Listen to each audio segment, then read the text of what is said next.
Go to Buc-ee's.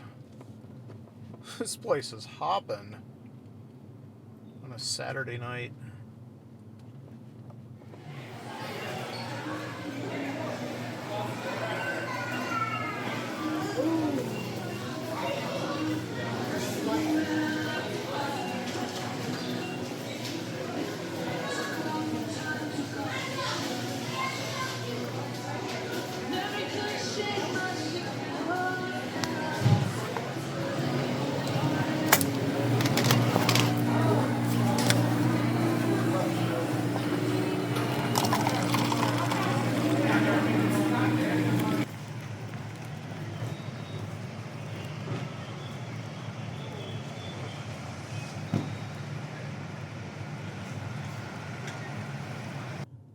And we'll go across the street to the drive-in.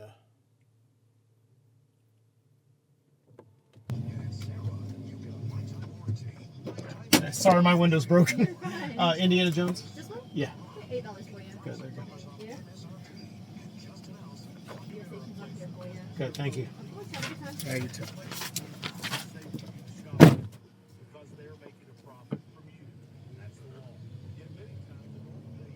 She asked me just one. Yeah, I'm alone. You don't have to rub it in. Jeez.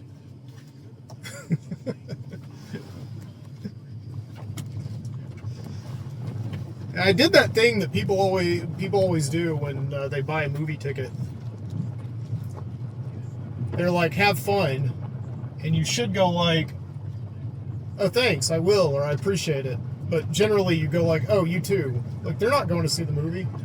They got to sell tickets to it.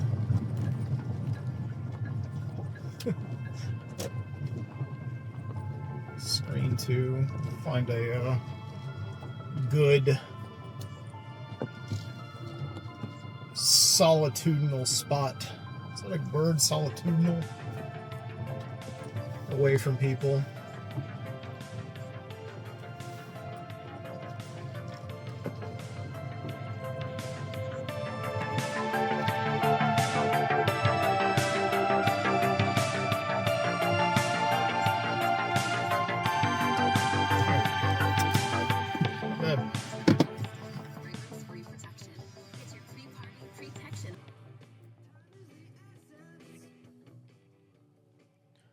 Yeah, I had a crisis the other day of thought.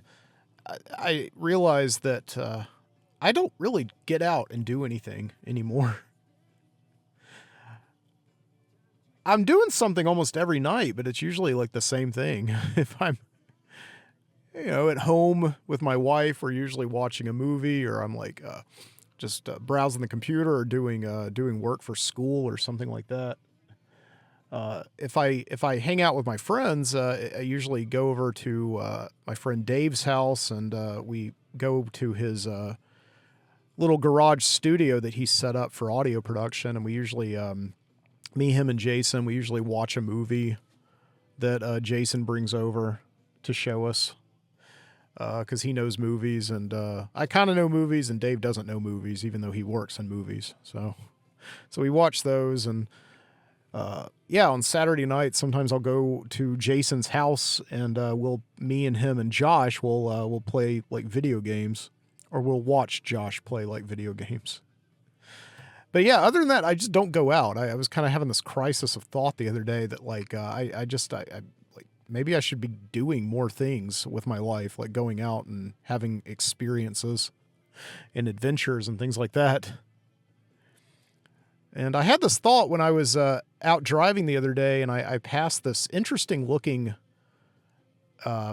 store, this storefront with a bunch of neon signs. It kind of looked like a bar, but it looked like just a big deluxe bar, like with more stuff going on inside of it. And I slowed down to pass, and it was one of these places where you go in and like you throw axes at the wall.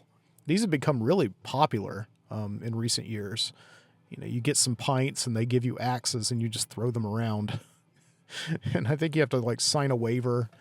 And I've never really been interested in that, although it's an experience. It's kind of a little nighttime adventure you can have with your friends, other than just sitting around the house and watching movies or surfing the internet or whatever and look at all the good times other people are having. And yeah, I was like, there are things out there to do in this town, even like a town like Birmingham that doesn't have, it pretty much closes after 9 p.m. But there's things that you can go out and do. Um, you're an adult. You don't have to just stay in the house all day long. Remember, that's like when we were kids, we just wanted to go out all the time. Like we wanted to go to the movies, or we wanted to go to like Chuck E. Cheese or Showbiz Pizza before that time, or Six Flags. And we just wanted to do all these things, and we just envied the adults that could like do whatever they wanted. Like if they wanted to go to Chuck E. Cheese, they could. Although I think adults at Chuck E. Cheese is probably not a good thing if they're not there with kids. Yeah. Anyway, not to belabor the point, but I just thought that I should be getting out and doing things more. So I decided to come out here to the Grand River Drive-In out in Leeds, Alabama. So rather than staying at home and watching a movie, I'm watching a movie here. So, yeah. And this is Mike Booty. This is the Midnight Citizen Show. I'm your host, Mike Booty. Thank you so much for joining me here. And yeah, I thought it would be nice just to come out to the drive-in tonight. I saw none of the movies really interested me at all. The one that was closest to my interest was Indiana Jones and the Dial of Destiny, right? I would have been interested in this movie maybe about 12 or 13 years ago. But as it happens, it's just, you just kind of like the things that you like, and you don't want them to make more things, trying to get you to like them, coerce you to like them just because they're called something like Indiana Jones or Batman or whatever. All those things that you liked as a kid. You just rather stick with those and not have to continue paying money to see these things. But yeah, you heard it there at the ticket window. It was only $8. And it's nice. It's kind of slow tonight at the drive-in. And it's 8:30, so the movie's about to start. Indiana Jones. So they told me a radio station to dial into. And with this new car that I have, it's got like one of these digital tuners. So it's really hard to get white noise on these things. So I don't know. Usually, you tune in your radio to one of these white noise stations. So they're asking me to go to 89.3. So let me see here. 89.3.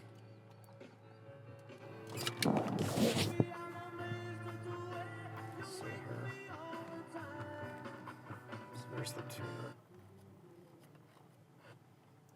89. Okay. Oh, it works. That's good. Oh, no, that's 99.3. My cord was covering it up. There we go. Indiana Jones. The Dial of Destiny. Oh, shit. Is this a trailer for the movie? Am I at the right screen? I'm at screen 2, right? Like, over there, they're showing the movie Up. Which, wait a second, that movie came out years ago. I remember seeing it in the theater. Why are they showing Up? That's not a new movie. So you could stay home and watch Up with all your friends in the studio, or you could come and watch it. I don't know. What's going on over there? There's nothing going on at the other screen. So I guess this is the only screen. So this has got to be it. But why are they showing a movie trailer for a movie that you've already bought tickets to? That doesn't make any sense. Is that Indiana Jones riding a horse through the subway? Shit. Oh, why am I seeing this right now? This is silly. I don't know.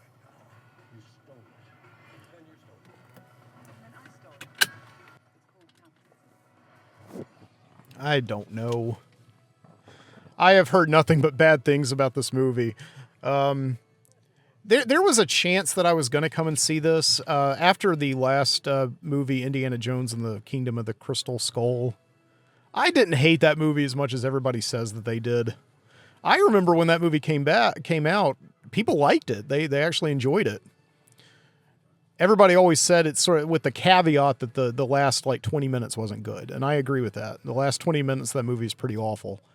But other than that, everybody kind of liked it. And now everybody just says that they universally hate the movie. Like the common comment that I've heard lately is like, Yeah, I got the Indiana Jones Blu-ray set. It's 3 great movies and a coaster. And, everybody says that. Yeah, but after the last movie, I was like, okay, that's good. I'm fine with Indiana Jones. I mean, I enjoy Indiana Jones. Definitely grew up on these movies. Like the first one came out the year before I was born, but have very, very strong memories of watching the other two when I was a little kid. And yeah, when Kingdom of the Crystal Skull came out, I was totally confused why they were making that movie. It seemed to be totally good without them making another movie. But now this new movie's out, and I don't know, I've just heard nothing but bad things about it. There was a chance I was going to go see this movie before it just started getting all this bad press. Okay, the movie's starting.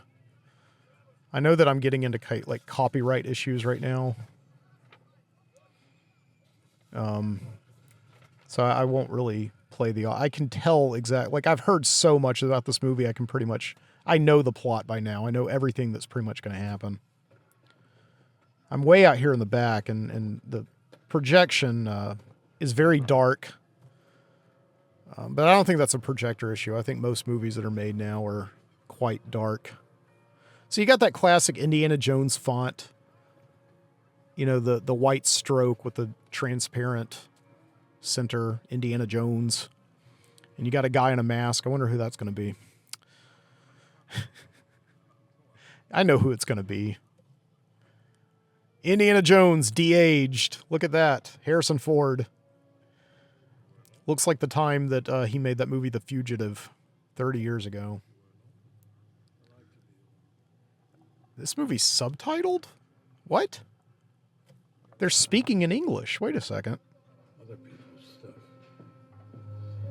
To the victor belongs the spoil. That's weird. To the victor. You can hear perfectly, but they're subtitling it. Is this just for people who, like, don't want to burn up their batteries in their car? Yeah, that is like a problem when you come out to the drive-in. You're always worried that you're spending your batteries. But, you know, the easy thing to that is just, you know, play it on accessory, and then every once in a while, like every 20, 30 minutes or so, start your car and just get it charged again. You'll be fine. And I think this drive-in does offer a service where they come around and they jumpstart your battery if it goes out. So, but they don't need subtitles. That's bizarre. Look at that. Even like when somebody is talking in like another language, it says like in German, explosion overhead. What the hell is going on here? Soldiers clamoring. That's bizarre. And of course you got that problem at the drive-in where there's always somebody who parks at the very, very front and they don't turn their headlights off. Okay, they just did. That's good. All right. So it looks like Indiana Jones is it's kind of been captured by some Nazis, of course. He's always got to fight the Nazis. The only movie I think he didn't fight the Nazis was in was it Temple of Doom? Temple of Doom. He just fights a bunch of cultists. Were there Nazis in Kingdom of the Crystal Skull? I feel like they were more like communist. I can't remember because that movie took place in the 50s. I think there was still a Nazi or two in that one. Yeah. So yeah, I was just kind of thinking I should get out and do more stuff. And there's things that you can do in Birmingham. There's things like I said, you know, you can go and drink beer and throw axes at things, and there's like the hottest new thing in the past few years has been like escape rooms. You and a bunch of friends go into, get locked in a room, I guess, and you have to solve a bunch of puzzles to escape it. I've never done one of those things because it sounds like it would be a lot of fun. Like I enjoy solving puzzles, but like on a time limit. And when you're with a bunch of people who, under normal circumstances, you kind of have strained relationships with. Like, it's very often been done. Like, I remember when I was teaching, a bunch of other fellow teachers wanted to go and do an escape room. And I think that was even like when I was out working at the park, a bunch of people wanted to go to the escape room. And it's like, I don't know, man. It's just a bunch of clashing egos under the best of circumstances. So I don't know if it would really work here. So I got coffee here. I went to Buc-ee's, got some coffee. I also got some beer. I may be kind of breaking the rules. I don't think you're supposed to have... You can buy beer, but at the snack stand here, and you can't take the beer out of the designated area of the snack stand, which doesn't really make sense to me, because isn't the whole point to, like, buy a beer and enjoy a movie? But I understand. We live in 2023, and you can't have all of your fun in one place. So... All right, what's going on here? We got soldiers speaking German. That's what the subtitle says. There's some Nazis. So I think what this movie is about, what I've heard about it, is that it takes place like in 1969, and it's kind of like the height of the Vietnam War, or right before the escalation of the Vietnam War, I guess. So, like Indiana Jones can very easily go and fight the Viet Cong. But no, it's got to be the Nazis again. I think the reason is that the Nazis, like American movies have always dealt with like, what's the worst of the worst that we can kill and nobody will have a problem with it. Like the Viet Cong were pretty bad, but, I guess we're kind of, I don't know, like, I think people have a hard time understanding the Vietnam War. I think even back then. So I think if like Indiana Jones was like fighting Ho Chi Minh and all that, people would just not really understand the plot. And they would also get really angry at Indiana Jones, kind of, killing a bunch of, Asian peoples. But with the Nazis, they're just universally hated. I mean, they're just constantly just popping up throughout history and just kind of being dicks. And it makes a very fun villain for Indiana Jones. Spielberg, when he originally made the first movie in 1981, of course, Spielberg's Jewish. And, the 80s were all about kind of, in a way, rewriting history. Even the history that we won. You had like Rambo going into the jungles of Vietnam and saving POWs. But yeah, Spielberg had his chance with Indiana Jones to kind of have this great classic American hero defeat the Nazis by himself. No storming the beaches of Normandy for Indy. All he has to do is just let them open up this artifact and have it melt their faces off, right? So, yeah. Yeah, like villains throughout movie history, obviously there were the Nazis for a very long time, and then there were like the communists, and in the 70s and 80s, it was like Arab terrorists, and then in the early 90s, it was like the IRA. I had no idea what the IRA was, but everybody was always really angry at them in movies and trying to fight them, including Harrison Ford. Remember that movie Patriot Games? The IRA was after him. They came out to his house, and he fought them on like a boat. And then there are like Colombian drug lords and things like that. But Nazis are just, they've always stuck. They're just exactly what audiences need. Yeah. Just universal bad guys. But it is kind of getting a little bit tired at this point. Yeah, so I'm here at the movies. There's another thing that you can do in Birmingham, another thing that you can get away with. They have these like rage rooms.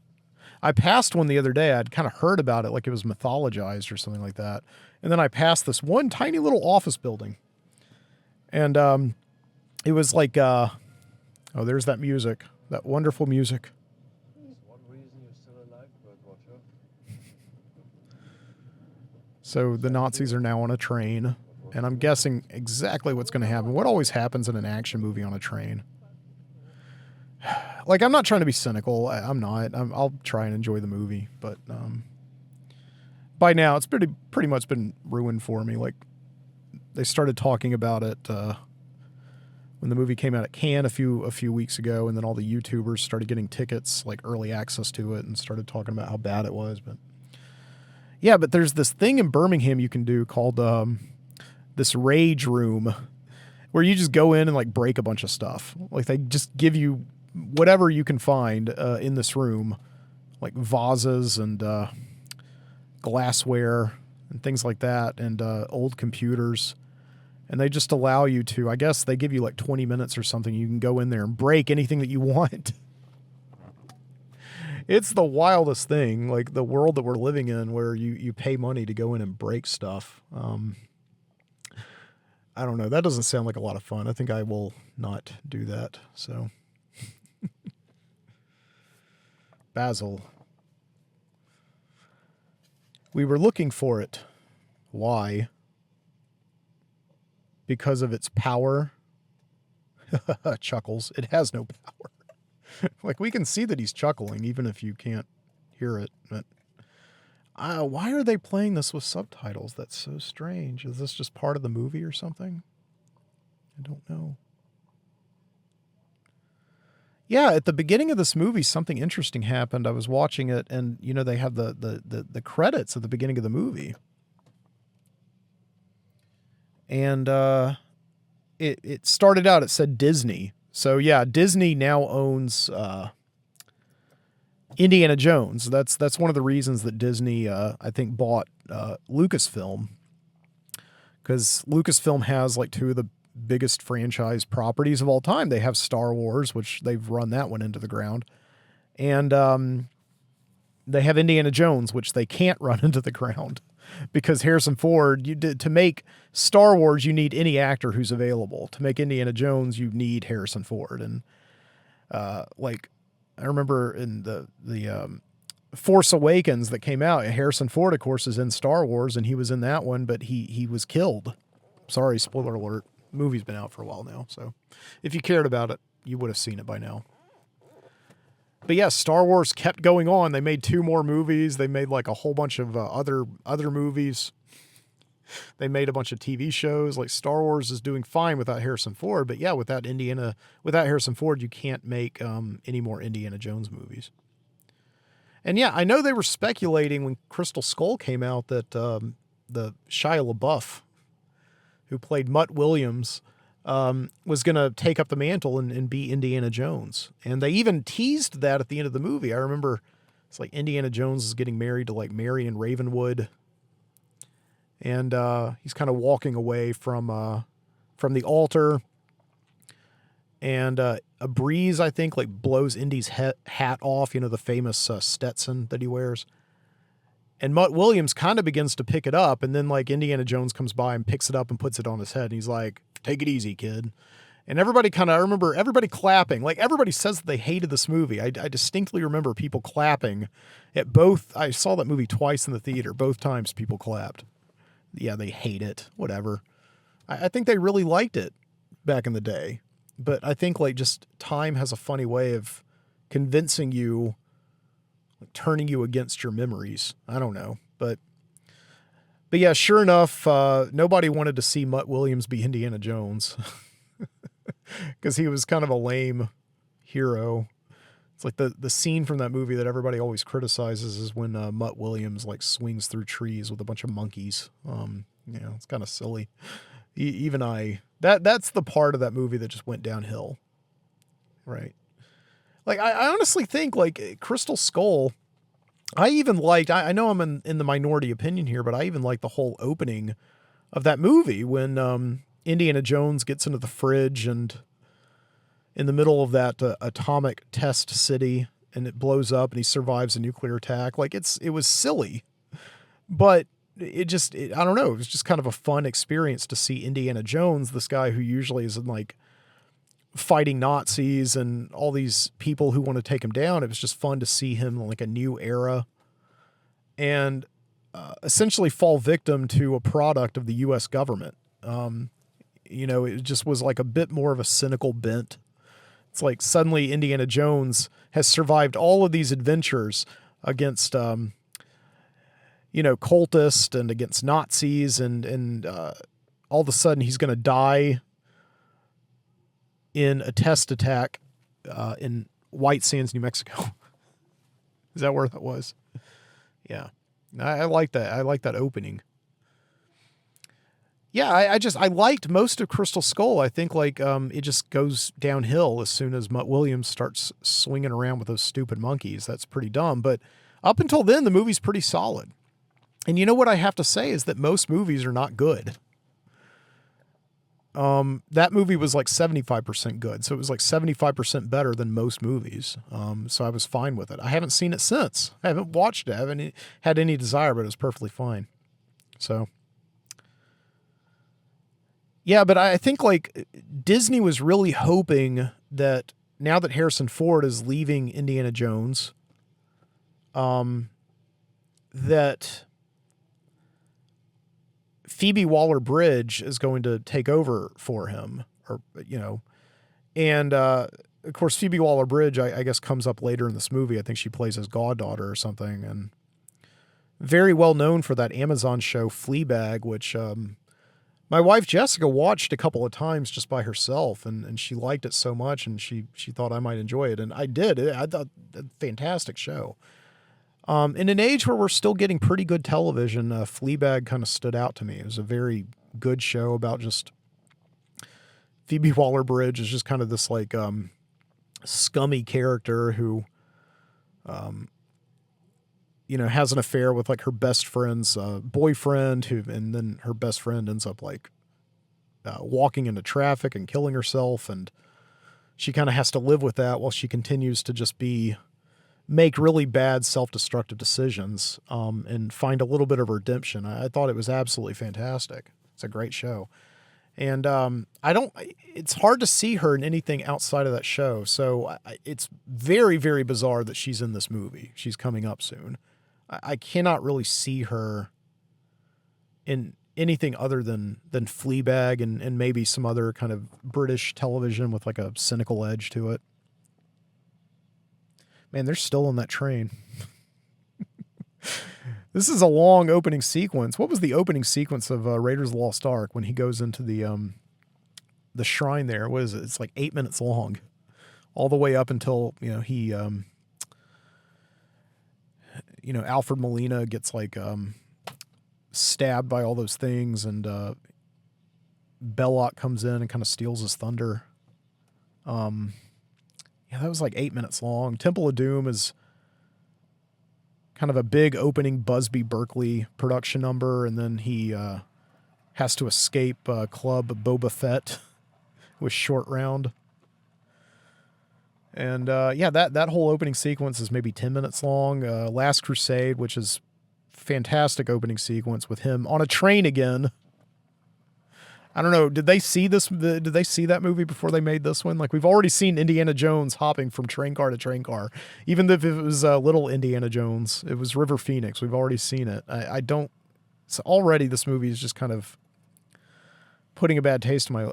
I want to go to this with an open mind. I really do, but I just can't. It's like too many people have talked about it by now.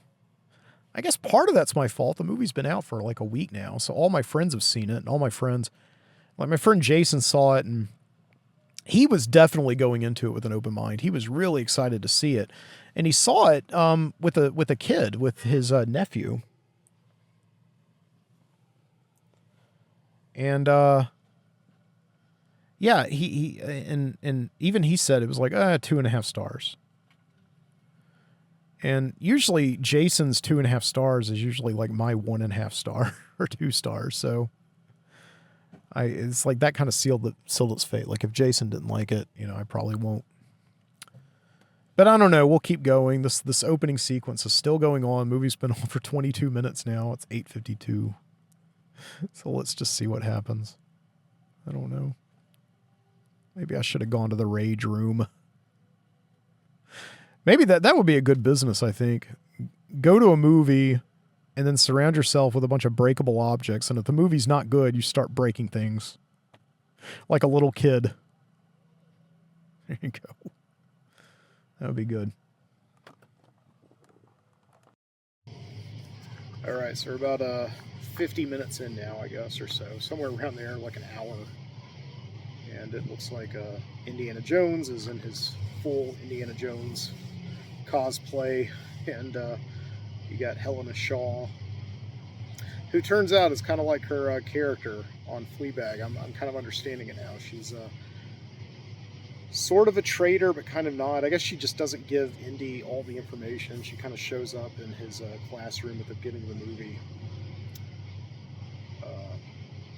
with seeming to know more than he does about his lesson, which is about Archimedes' dial, kind of finishing his sentences.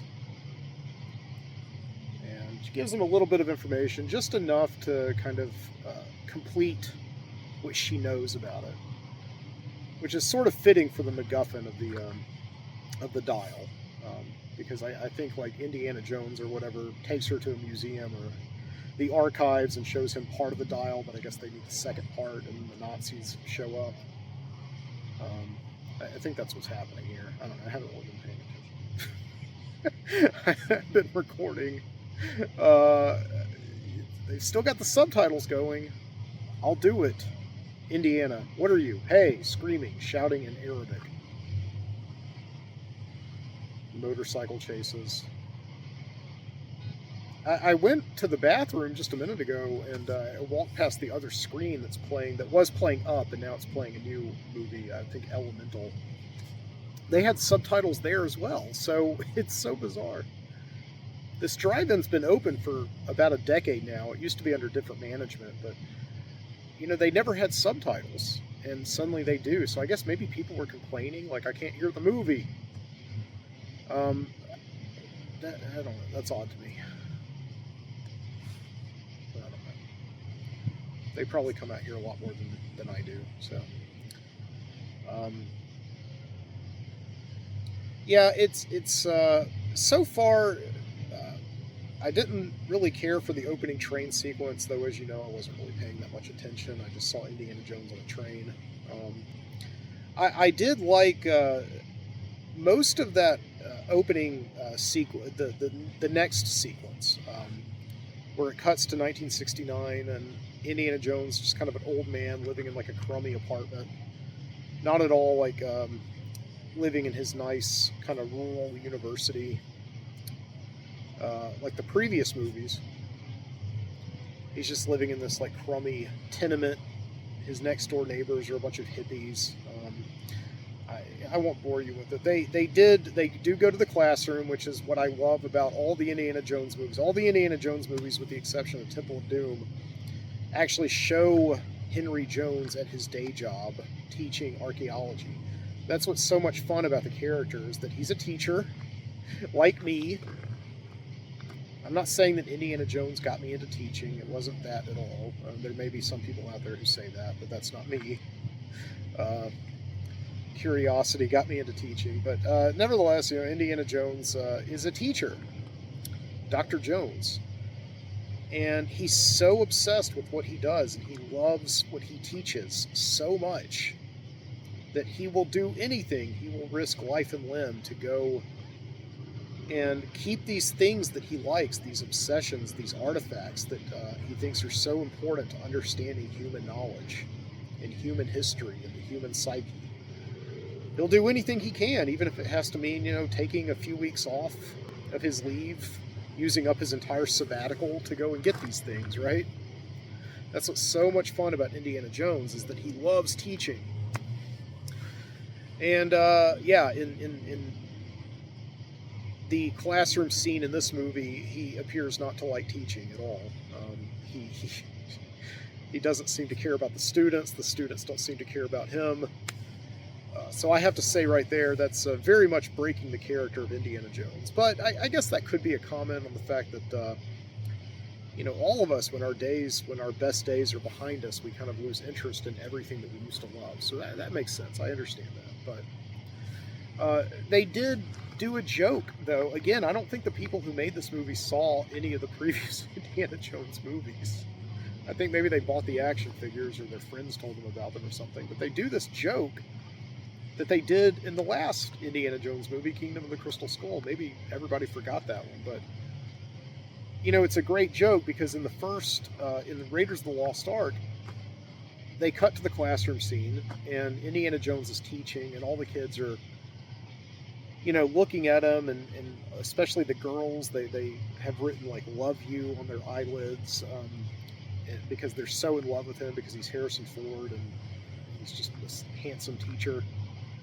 Um, and that's a great joke, and a great character moment because Indiana Jones is so obsessed with his teaching and he's so into what he does, that that he doesn't notice all these girls are kind of into him. That's the reason they're taking his class.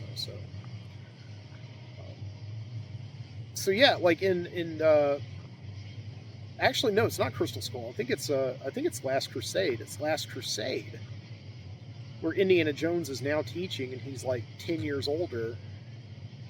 He's still doing the same thing. He's still enjoying his teaching, but now all the kids in the class look bored because he's gotten older and he's kind of lost that appeal, that young, handsome teacher appeal. And that's a great joke. And they did the exact same thing in this movie. He's not into teaching this time. I mean, I guess that's kind of funny. Ha ha ha. He's lost all of his enthusiasm for life, including his profession. I guess that's funny. That's supposed to be, hey kids, old people don't care. Okay, great. Um, and yeah, none of the kids in the class are interested at all, and they're also kind of stupid. He's talking about the Battle of Syracuse, and because they're in New York, I guess he's teaching at Columbia University or something. This one girl's like, "You mean Syracuse, New York?" And he's like, "No, Emily," or whatever. He knows her name. Uh, that's kind of funny, but again, they did that joke already, so it's like they can't come up with anything new. I don't know. So yeah, now he's in the streets of some Arabic country, and people are chasing him, and he's like on one of those cabs that they use to get around, those like tricycle cabs. And Helena Shaw's there, so that's what's going on in Indiana Jones right now. Now let's go and see what's happening in your neck of the woods, right? I could do that. I could be like the Willard Scott or Al Roker of the drive-in. I like that. Let's go. I hope I'm recording right now. It's very, very dark. I can hear myself and I can see. I've made that mistake. Okay, so I did forget about this. I guess I must have been in the bathroom when this was revealed. I don't know, but there's this guy in this movie, Schmidt. I think he's like a member of Operation Paperclip, I believe. That was the American Defense Department's plan during World War II to export a lot of Nazi scientists like Werner von Braun, and bring them to Huntsville, Alabama, to engage, I guess, in the space program. Is that right, or something? Or no, build the atomic bomb. What were they doing?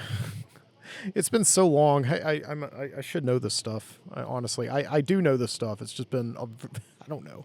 It's probably been told to me. This movie's probably been trying to teach me something. I've forgotten about it. But yeah, like former Nazi scientist did pretty much build the space program from the ground up. A lot of them were exported out and brought to Huntsville, Alabama, where they built the Saturn V rocket, and a lot of that is covered in Thomas Pynchon's Gravity's Rainbow. But yeah, I remember I was driving the other day and I saw this thing pop up from the local newspaper here saying, "See Alabama's connection to the new Indiana Jones film." And I thought maybe like an actor was in it or something. But no, it turns out that like the bad guys are Nazi scientists. So I think that's what's going on.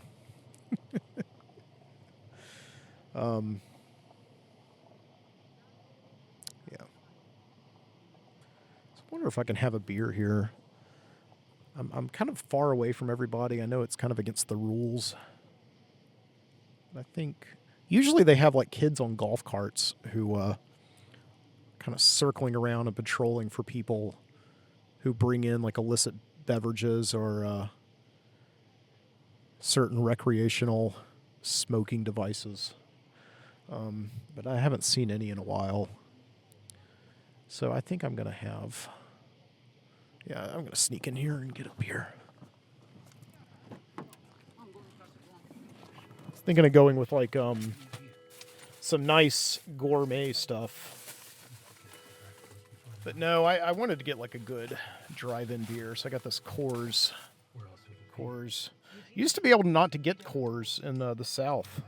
Or I guess maybe east of the Mississippi. Remember that movie Smokey and the Bandit? It's all about them picking up a shipment of Coors in like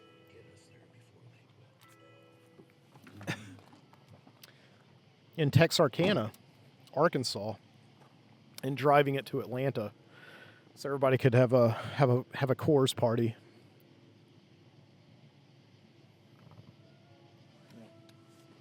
I've been drinking. I've been getting beer lately to drink because it's just been the summer. It's been too hot to like have things like whiskey, even if you put ice in it. And usually I've been like I've been talking about on recent episodes of my show, delivering food a lot and just doing any other kind of delivery job that I can work with that'll give me some, money. Like Amazon delivering food packages and groceries through Amazon Flex and all that. And usually I'll work pretty much 7 days a week, and I'll work 8 days a week if I could. Because I am living a life right now where I am working towards something, and usually when you're working towards something in life, you're not making as much money as you could. So I'm working toward a graduate degree in English literature, and after that, like hopefully a PhD. And so I can teach college like Indiana Jones and have great globe-trotting adventures. That'd be nice. Trying to find like rare books or something. Fighting neo-Nazis or skinheads or whatever. Whatever villain that I can kill without anybody getting upset and pitching a big fit over. Be nice. So, so yeah, until that day comes, I am just kind of taking any old job that comes along. So I am delivering food quite a lot, and it's keeping me above water. And usually at the end of the day, after a long day of delivering, I'll go and get myself some beer at the local supermarket, like at the Piggly Wiggly or the Winn-Dixie or something. And yeah, the other night it's like 8 o'clock, and I go and get myself some beer, and I realize I still have a little bit of time on my hands. I can go and make a little bit of extra money before I go home and drink this. So I decide to turn on the Uber Eats app.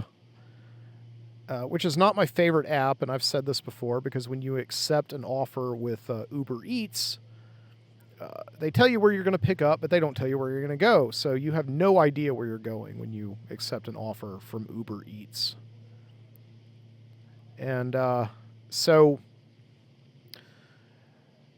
I'm just kind of driving around there, and suddenly I get a ding, and it's Uber Eats, and they want me to go to Walmart to pick up somebody's groceries. And, that's kind of a drag. But it's a pretty decent amount of money I'm going to get for it. And I may get a tip for it.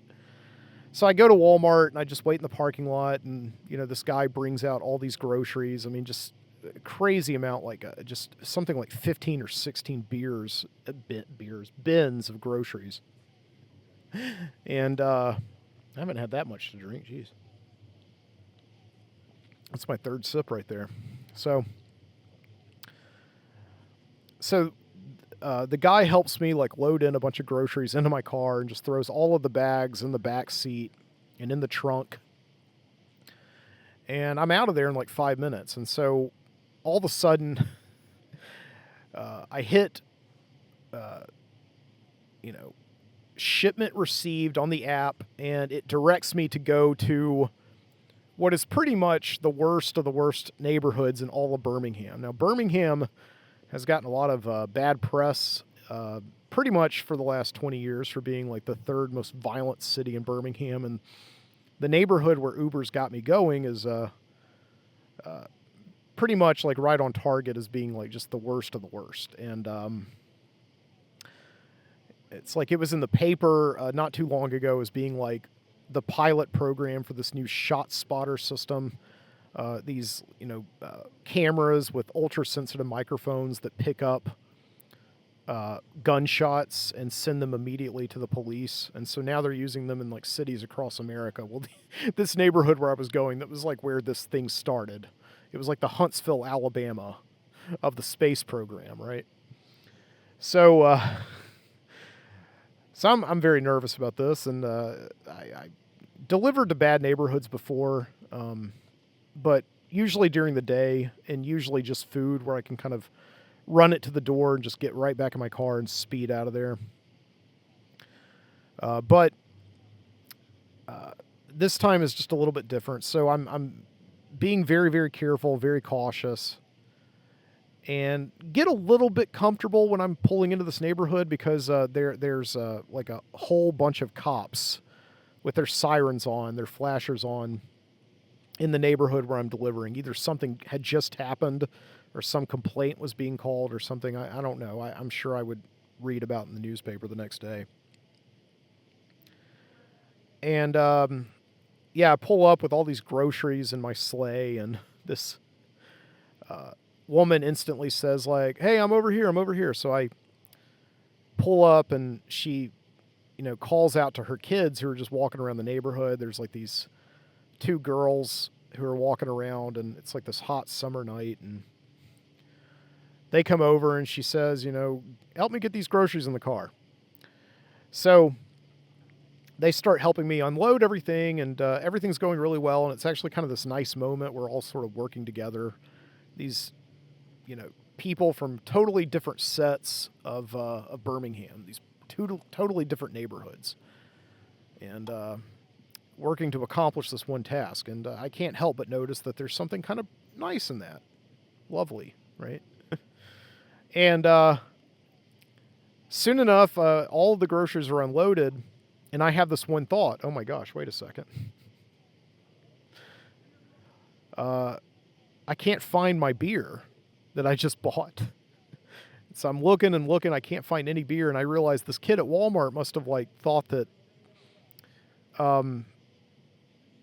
the bag that was in the back seat that had my beer was their beer. So he must have just like put it in with a bunch of other stuff, and it's totally my fault. I'm not blaming him at all. But all of a sudden, I'm missing my beer, and I paid like a lot of that. It was like gourmet beer from one of the local microbreweries in town. And I said to the woman, this is a little bit embarrassing, but I think that your kids may have accidentally taken my beer. And she starts to get a little bit mad, like thinking that they had stolen beer from me. I was like, no. I had a bag of beer back there. It totally blended in with all the other groceries. Would you mind just checking to make sure? And so she goes in, and listen, like, this is one of the neighborhoods that's constantly talked about on the local news. It's like there's constant murders there. There's thievery. There's just the bad element there. It's just a bad area.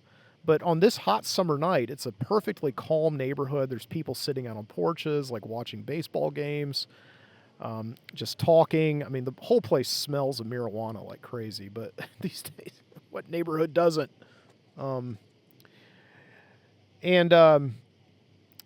All this woman has to do is go in there and see my beer, and then she has to come out and say, "I'm sorry, I don't see it."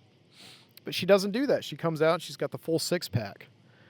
And she's like, "Here you go, I'm sorry." And I was like, no, it's my fault. I should have separated it. I didn't think about it. And she hands the beer to me, and she's like, "So what kind of beer is that, so I know what to get next time?" Because I think like what she's saying is, you must be the expert. And I looked at it and I said, "Well, it's Trim Tab. They're a local microbrewery in town." And these words I could see really didn't mean shit to her. And she's like, all right, I'll think about it next time. I'll get some. And I was like, and we kind of have this moment. And I look at her and I'm just like, do you want one? And she's like, hell yeah. So I, peel one off and I give her the trim tab. And she's like, thank you. And I'm like, yeah, no problem at all. I'm glad to share it. She takes it back inside, and I take the other 5 beers in with me. And yeah, it's kind of just like a nice, lovely moment between neighbors. Even though we don't live in the same neighborhood, we share the same city. We shop at the same Walmart. It's just kind of a nice moment. Then as I'm getting my car, I just hear like, "Hey man, what you got?" And I turn, and there's this guy who's been sitting on her porch the whole time, just sitting by, watching me load in all these groceries with this woman and her kids. He's just been totally just sitting back there, watching this. I don't even see him. He's just in the shadows. And I was like, "Oh, a beer?" And he's like, "All right, man, all right. You're going to have yourself a good time tonight." I'm like, yeah, I think so. And I didn't know what to say. And I was like, if the weather holds out, I have no idea what the hell that meant. And then I got my car and just drove off through the haze of marijuana smoke. So, yeah. That's the one thing about delivery jobs that I actually really enjoy these days, especially like these long summer days where I don't have class and I don't have to tutor in the university writing center. Just getting up at like 9 o'clock in the morning and just all the way until 5 o'clock, 7 o'clock at night, just delivering all over town. And you just go and see every walk of life. Birmingham is it's a city of 99 neighborhoods. And a lot of them are just unincorporated municipalities just spread out all over the place. And you just drive around all day long and you see different different walks of life, different classes, different races, just a very diverse city, different ways of living, neighborhood markets, and just that had been around since the 1960s and 70s, just run by the same families. And the other day, it was so bizarre because I ended my day in like Gate City. That's the place. That's the name of where I was, is Gate City, Alabama. Just one of those places that, is just constantly in the news. I ended my day in Gate City and I started my day delivering out to the Mountain Brook Country Club. Just like if you've ever seen the movie Caddyshack, just pretty much the same exact thing. Just, the richest of the rich people out there just riding horses and playing tennis and golfing and going to the pool. They valet for your cars, and it's and just that's just one of the things that I love about being in my car and just delivering. Is just seeing these like parts of the city that most people just don't just are in their bubbles, and I enjoy. Yeah, I think you get the point. I think you get it. All right, so what's going on now? So like they're underwater, okay. So Indiana Jones and Helena Shaw are kind of diving down into the ocean. There's Clobber there. Who is Clobber again? Glaber? Is he a bad guy? I don't know.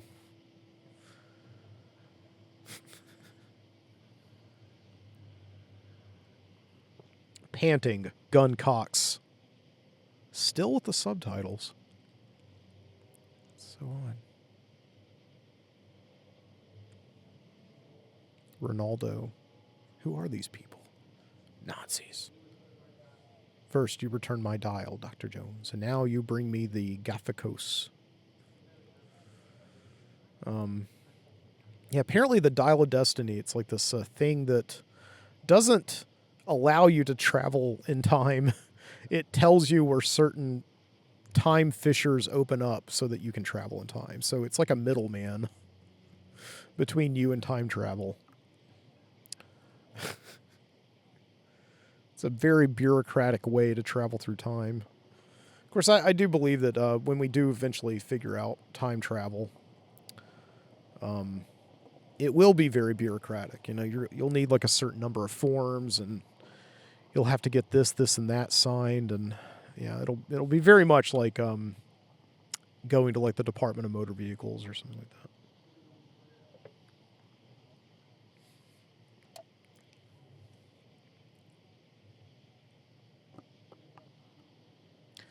Yeah, someday I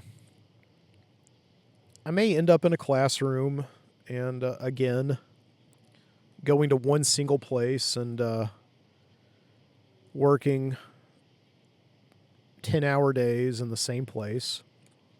And that'll be fine as long as I enjoy the work. Like I said, like I really did tolerate teaching above a lot of other jobs that I've had in my life because it felt like there was purpose there. It felt like it was something that I enjoyed doing, and I was always moving. There was never any time to think, "Ugh, I'm at work." There were, clock watching. You never did that. Um, but I don't know. Right now, I'm kind of like Indiana Jones, even though he's getting like beaten up by Nazis and things like that. He looks like he's having a good time, more or less. Like he's kind of doing what he sort of wants to do. That's the point of this movie, is that he's really, really bored in the classroom. And this is like one last adventure. Of course, they've been saying that since 1989. You realize this is the third Indiana Jones movie that's been marketed to us as The Last Crusade.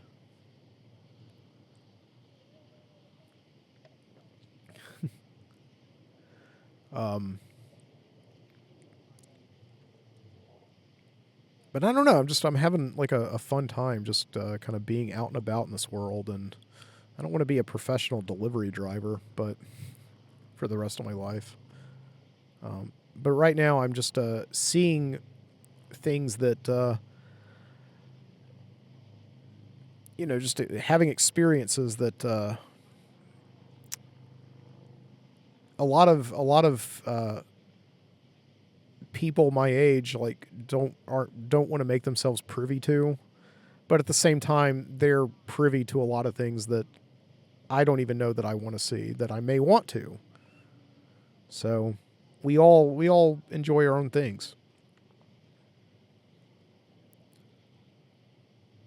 I was thinking the other day that this may be a mentality of mine that goes all the way back to elementary school, in which case I may be screwed, where I just don't like to be in one place at any one time. And I remember, I haven't thought about this in years, but something triggered my memory. I don't know what it was, but where every week during the fifth grade, a different person would be designated the juice, the juice man.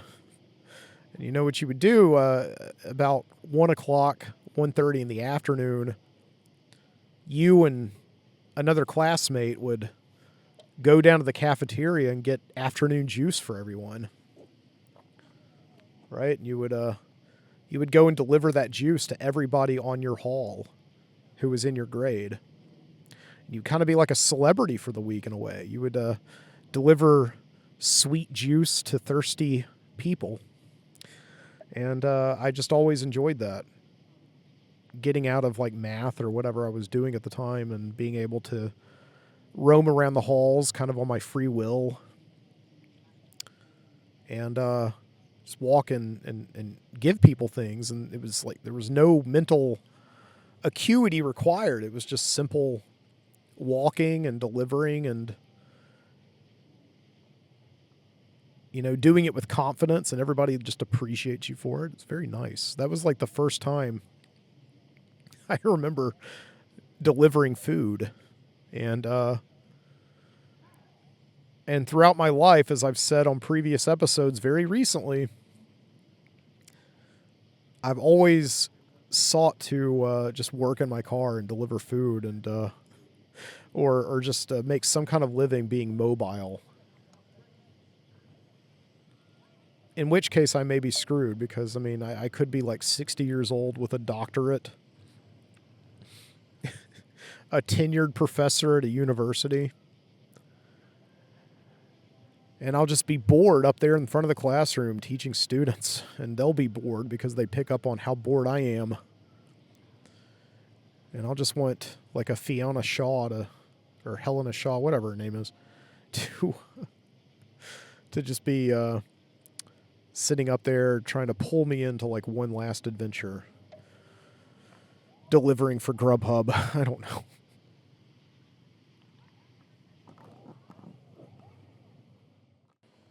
All right, so we're I think approaching the third act of the movie, or the fourth act, or the fifth act. This is a pretty long movie,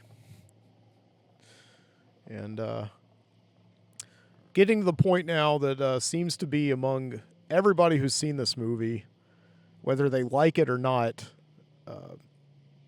just their most hated moment.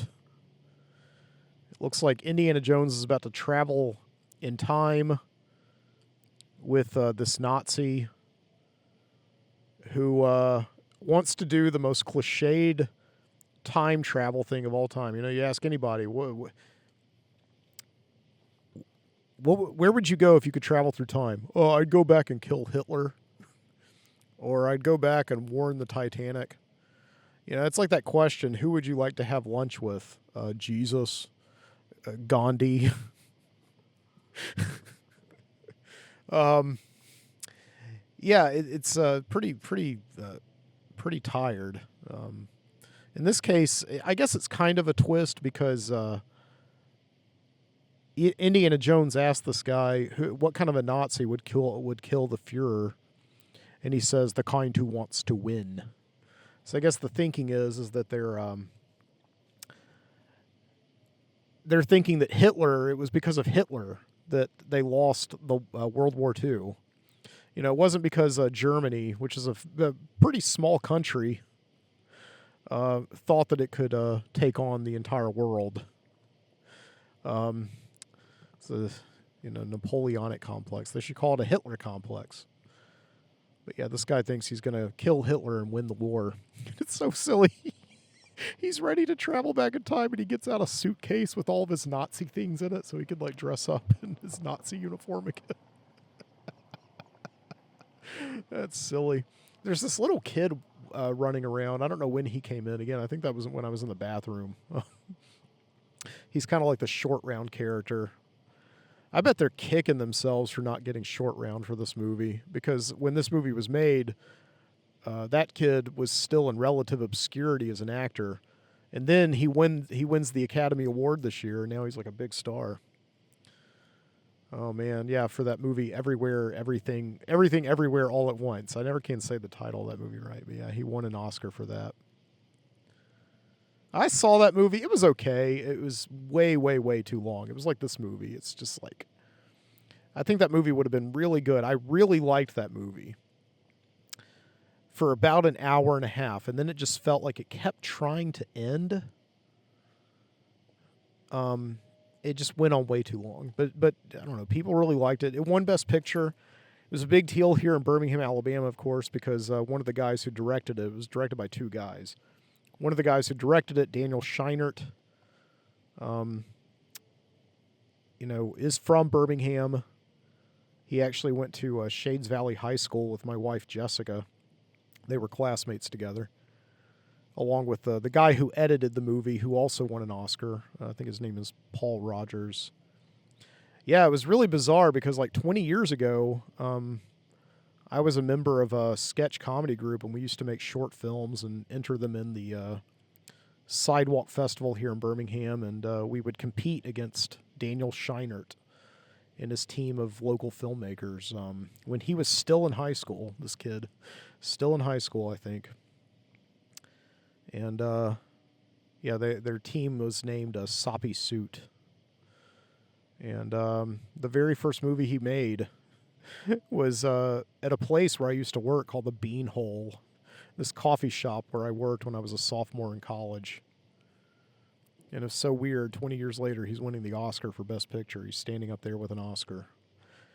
And making a movie where Short Round from Indiana Jones and the Temple of Doom wins an Academy Award for Best Supporting Actor. It was very, very surreal, very odd. So, but yeah. We would always lose to this high school kid, and it destroyed us. It made us so sad that we couldn't do what a high school kid could. But now it's kind of we kind of feel a little bit vindicated because he's a talented guy. So I just wish he would make his movies a little bit shorter. So, oh, Archimedes didn't know about continental drift. Okay, so this is the scene I always keep hearing about. That like they make a miscalculation, and I think they're about to travel back to like 200 A.D. or something like that. And yeah, this is where the movie just kind of everybody seems to hate this ending. I will say, I've kind of been enjoying this movie. Not to just be a contrarian, but I haven't been watching it with the sound on. I've got the sound on in my car, but I'm sitting outside right now with a cigar, and I can't really hear it. So I'm just watching it with subtitles. The subtitles are really working for me. I'm kind of liking the subtitles. Two thumbs up on the subtitles for this movie. And I think the way to watch this movie is with the sound off because it's fun to see Harrison Ford as Indiana Jones. And it's fun to see him in that costume and running around, and it's fun to see him fighting the Nazis. Just not really paying attention to the story. Like, I don't know who that kid is. I don't know who any of these people are, really. Okay, so they're flying through like a big fissure in time, like in the Langoliers. Okay, that Stephen King movie. Okay, so there's people shouting in German. There's grunting, wind whistling. I don't think you need to be like hard of hearing to know that when you're in a giant plane going through the sky that there's wind whistling. I think that's kind of a needless, superfluous subtitle, but whatever. Pilot continues shouting, both screaming, plane rattling, screaming, panting. Oh, they changed it up a little bit. Now they're back to both screaming. Even though we can see they're screaming, there's somebody shouting in Italian. Okay, so this is so silly. I love it. It's so absurd. So, in Indiana Jones, there's always canon. There's always things that you can expect to see. Like, you can always expect to see Indiana Jones kind of walking through like a scary, cavernous place. And there's usually like creepy crawlies like insects or rats or snakes. And we've gotten this in this movie. He finally gets to a tomb of like Archimedes or somebody. I don't know who it is, but and with Phoebe Waller-Bridge. I can't remember if her name is like Fiona Shaw or Helena Shaw. Is Fiona Shaw an actress? And I think Helena Shaw is the character. I don't know. But Phoebe Waller-Bridge, and they're walking through a temple. And, so far in the lore of Indiana Jones, Marion Ravenwood is the only one who's really been able to kind of stomach these temples. She gets along pretty well in the Well of Souls with all the snakes. But Willie Scott and all the others can't really do it. And Phoebe Waller-Bridges doesn't really pass the test. She gets in the tomb and like all these bugs start crawling over her. And of course there's CG bugs. You can't put real bugs on actresses and actors anymore because PETA would get involved, and I don't know. Of course, if I was an actor, you couldn't pay me all the money in the world to get those things on me. But yeah, she freaks out and kind of screws it all up for Indiana Jones and gives away their location to the Nazis inside the tomb. So yeah. All right, so now they're in like the big battle in Sicily. So now it's completely taken a 180. It's no longer about Nazis. So, okay, so this movie can kind of go one of two ways. It can sort of like Indiana Jones tries to kill the bad guy Nazi, or they can work together to get back home. I kind of like the idea of them working together, but I don't know. Indiana Jones working together with a Nazi. I don't know if that would be a good idea. So anyway, I'm just not really paying attention to this movie. I don't know what's going to happen. But I think the way to watch this movie is with the sound off and recording a podcast. And with maybe a cigar. I am enjoying this Punch cigar and a Coors beer. So I think I've discovered the perfect way to watch this movie. Okay. All right. 214 BC, we got the wrong war. This is so silly. Oh my God. Why did they think this was going to work? It's just a big joke. It's like a 2 hour movie with like a joke with like a punchline. I don't know. Okay, so Indiana Jones and the Dial of Destiny.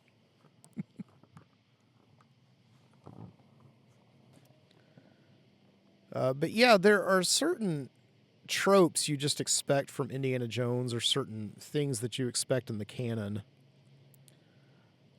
This movie, I think, is confusing that a little bit. Like, it's getting the creepy crawlers correct, you know, the raiding tombs. It's getting all that right. The being in the classroom while the kids are either adoring or bored by Dr. Henry Jones. I think what it's getting wrong is there are just certain things that the movie's doing that it thinks is Indiana Jones canon, when in fact they're just tired movie tropes. Like, for instance, the double cross. You know, like in the first Indiana Jones movie, it's like the boat captain who kind of helps Indiana Jones escape with the Ark of the Covenant. Kind of gives up Marion Ravenwood over to the Nazis, and then Indiana Jones kind of goes on, and it turns out like he's actually a good guy. Like, he's only pretending to betray Marion. And you know, you got like that also in The Last Crusade with the woman, I can't remember her name, but the actress name is Allison Doody, who turns out to be a Nazi, kind of helping Indiana Jones at first and then betraying him. And then in the Crystal Skull movie, you got like Ray Winstone, who is constantly double crossing and then triple crossing Indiana Jones, like being his friend and then not being his friend and then being his friend again and then betraying him again. It just gets silly. And then in this movie, you had the same exact thing where Phoebe Waller-Bridge is on a boat and she's kind of trying to make all the Nazis think that she's helping them now, when in fact she's just helping Indiana Jones escape. That's not really like canon Indiana Jones. It's not really like that's just a tired movie trope, and this movie does it. So so yeah, like they're flying over this big battle in like 220 BC. And the battle is still going on. You would probably think that a bunch of planes flying over like a Roman battle would suddenly kind of put everything to a halt. Like, even in the scene that we're watching right now, like there's all these there's like this plane that's landing on the beach, and Phoebe Waller-Bridge is there talking to Indiana Jones, and all these ships are in the background just sailing away. Nobody seems to really care about it. It's like in the drive-through right now, in the drive-in right now, if like a big alien ship like landed, I think I would probably have to stop recording and maybe see what they want. I don't know, but I've never experienced anything like that.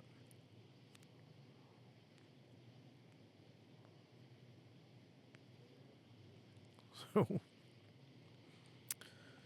talking about you know, nice moments between delivery drivers and and customers. You may have seen this week something went viral where there was this DoorDasher who delivered a pizza to this woman, and the woman says thank you, and the delivery driver gives her the pizza and says thank you, and I just want to say this is on a Ring doorbell camera, so we have footage of this. That's how we have footage of it. Says I just want to say this is a really nice house for a $5 tip. Nice house for a $5 tip. You're welcome. Fuck you. And unsurprisingly, that guy was fired by DoorDash. I too was fired by DoorDash. But I didn't do what they said I did, which is I delivered food to somebody, and then they called DoorDash and said that I didn't deliver the food, and DoorDash instantly fired me because they would rather have a happy customer than a happy driver. And, whatever, to each his own. But yeah, in this case, this guy did what he was accused of because it's right there on camera, and I don't understand why somebody would use such language and such an attitude with somebody when they know that they're being recorded. I mean, every place I go to has one of those Ring doorbells. It doesn't matter what part of Birmingham I go to, Mountain Brook, Gate City. You know you're always being recorded, and all it takes is for the customer to, call in, and they can instantly get you fired. They don't want to hear your side of it. So, what just happened? Phoebe Waller-Bridge knocked out Indy. So what is this, like is she a triple agent?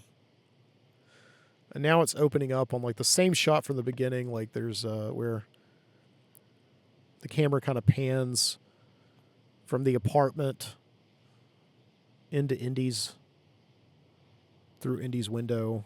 So I don't know what's happening now. Is the movie almost over? I don't know. What time is it?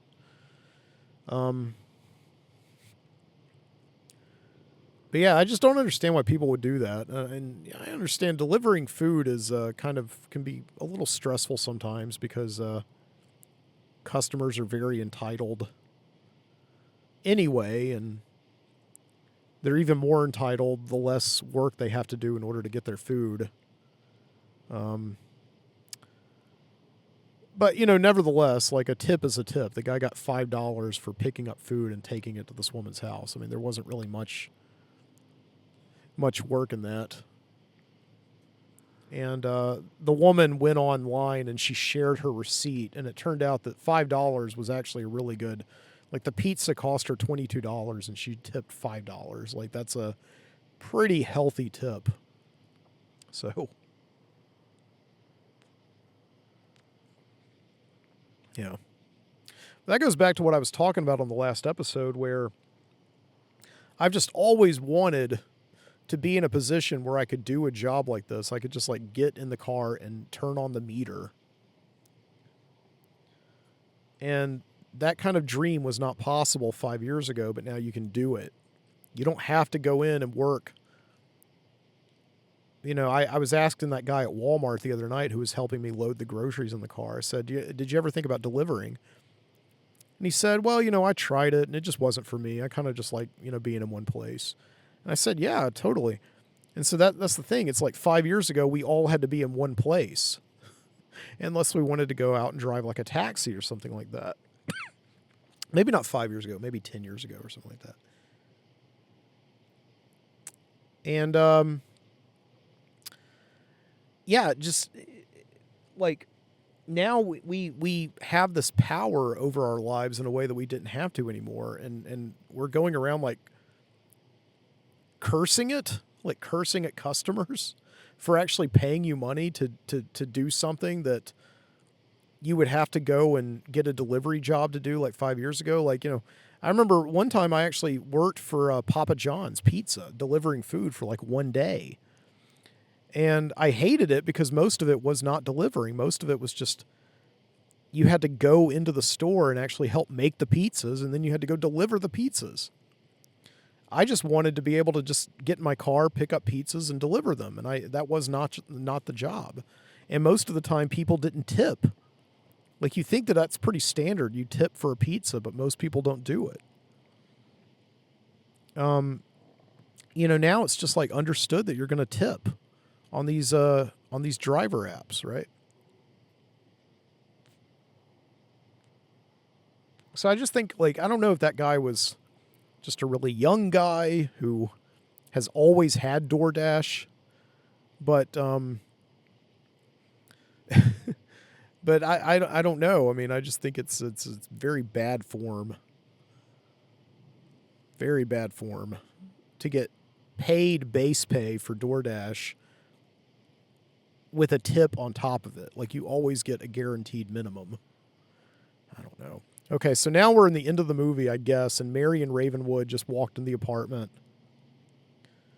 And Sala just walked in the apartment. I don't know what he's doing there. He just came in. Is this like the end of Back to the Future where he went back in time and now he comes to the present and everything's much better, like like the end of Back to the Future. I know that like these days people have a problem with that because he's kind of like poor and living like a shitty middle class existence at the beginning of the movie, and then he goes back in time and suddenly he's like rich and his parents like vote for Ronald Reagan. But it's so I don't know what's going on here at the end of Back to the Future. But there's Karen Allen, there's Marion Ravenwood back for another go. That was something that the Indiana Jones movies always did different, because I know that Spielberg originally wanted to make a James Bond movie. But I don't know what happened. Like, the people who had James Bond didn't want to give it to him. And that makes no sense to me because, when Spielberg wanted to make that movie, it was like, he was like the biggest director under 30 in Hollywood. He made two of the biggest movies of all time, Jaws and Close Encounters of the Third Kind. And for some reason, they didn't want to, they didn't want him to direct James Bond, so he went off and made Indiana Jones. And so they just denied him that. And so Spielberg makes Indiana Jones, and Indiana Jones is supposed to be like a secret agent type of guy, like James Bond. And James Bond never has the same woman twice, right? And that's kind of what the original three movies were like. Like, he had Marion Ravenwood in the first one and Willie Scott in the second one, Kate Capshaw, who ended up marrying Steven Spielberg. And then that Nazi woman in the third movie, who he ended up not being with. But yeah, then the Crystal Skull comes in and they bring Marion Ravenwood back, and I guess now she's back for this one in like the last scene. The movie just ended. Okay, so there it is. Movie ends, directed by James Mangold, not Steven Spielberg. Oh, that was Antonio Banderas? I couldn't see him. The projection was so dark. John Rhys Davies, of course, Sala. Okay, there he is. So,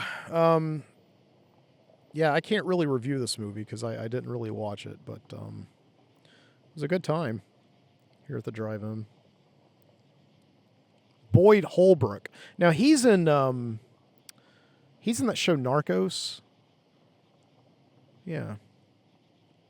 I used to think he was like Hal Holbrook's son, the actor Hal Holbrook. But he's not. He's just some guy named Holbrook.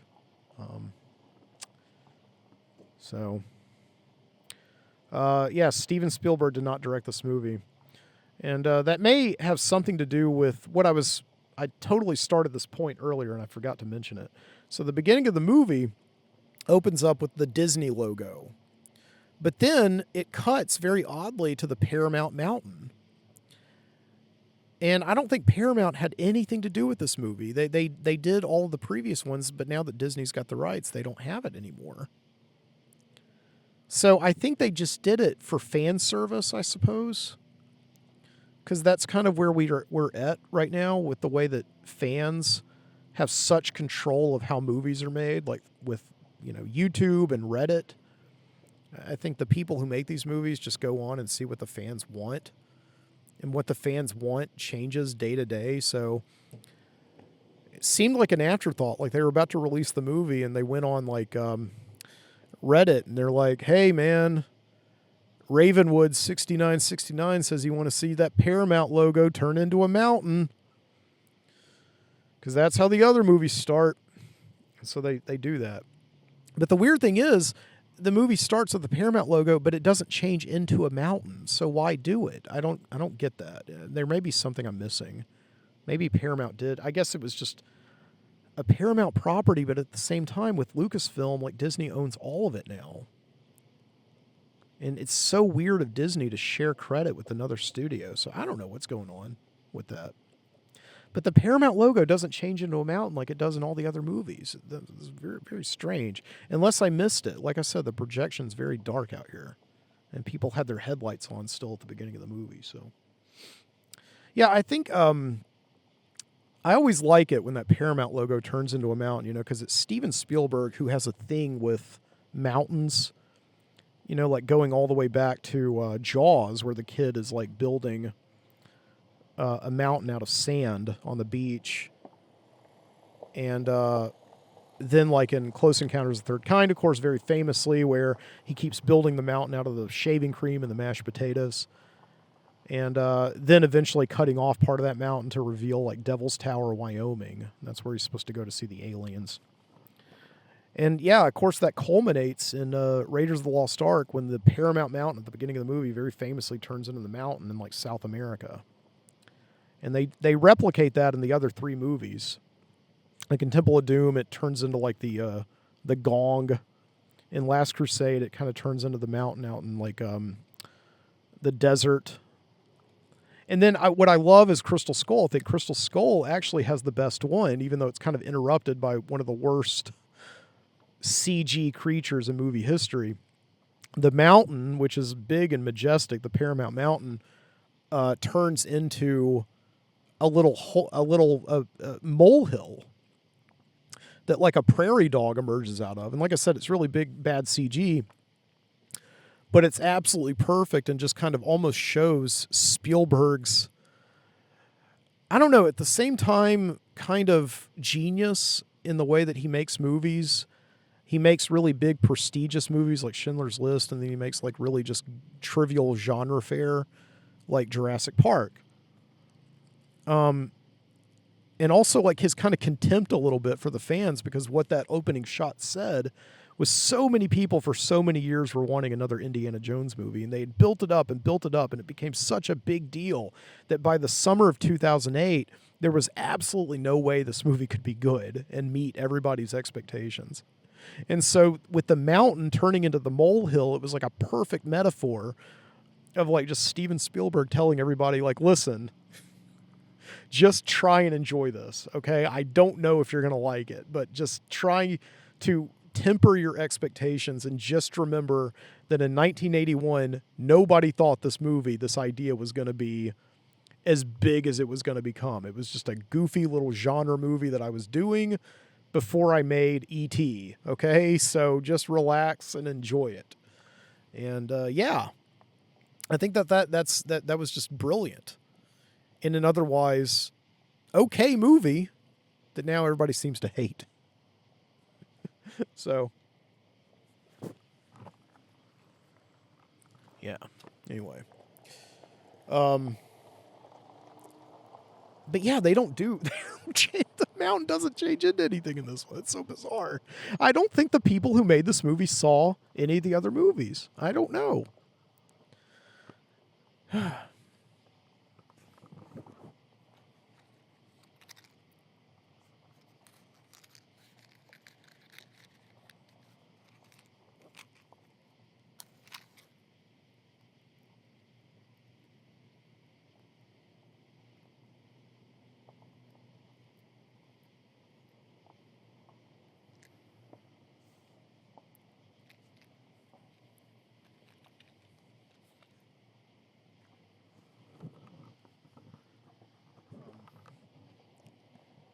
But yeah, James Mangold directed this movie, and I the thing is, I actually like him as a director.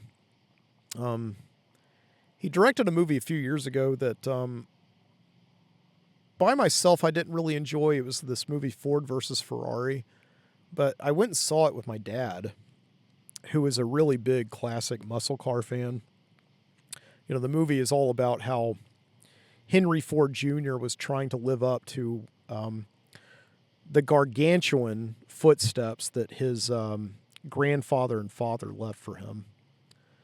And he was trying to win at Le Mans against Ferrari. And, just a really, really... when I saw it with my dad on the big screen, like in IMAX, it was just blew me away. It was such a wonderful use of CG effects and practical effects, and I really liked that movie. That was directed by James Mangold.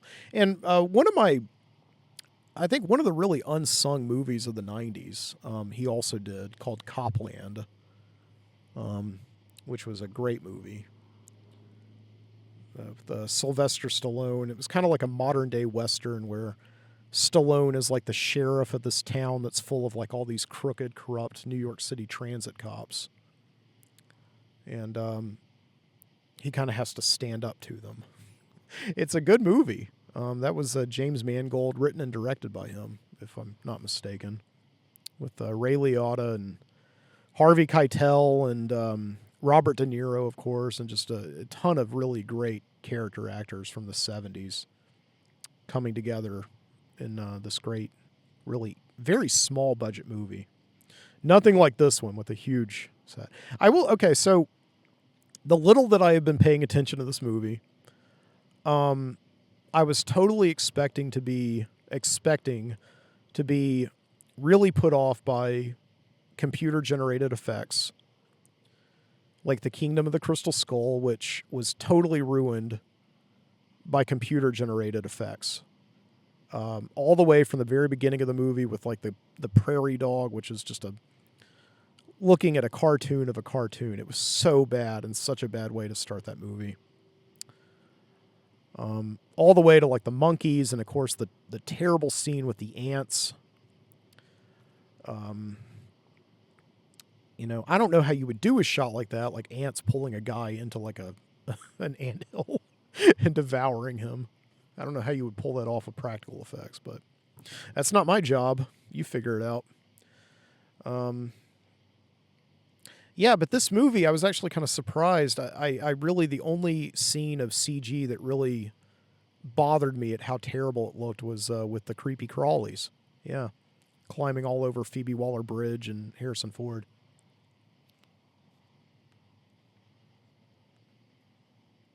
So yeah, that, and I guess he comes back and like everything is okay with Marion Ravenwood, and I guess he got his parents back together and saved the community center.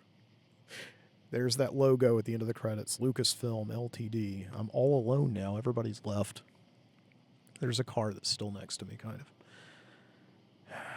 So I want to thank you so much for joining me here at the Grand River Drive-In in Leeds, Alabama for Indiana Jones and the Dial of Destiny.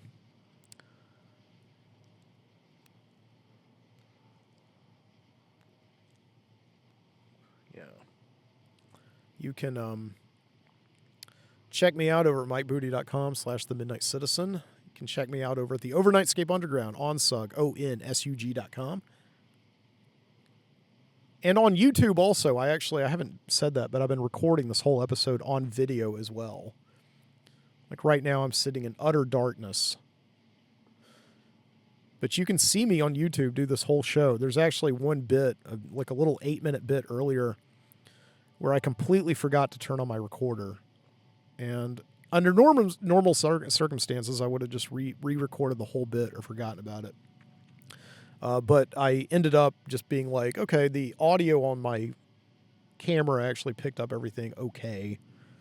So I'm going to try and maybe put that into like Adobe Audition or something and maybe pump up the volume a little bit like Christian Slater so you can hear it a little bit better. So, yeah. But I will see you next time. keep your eyes open.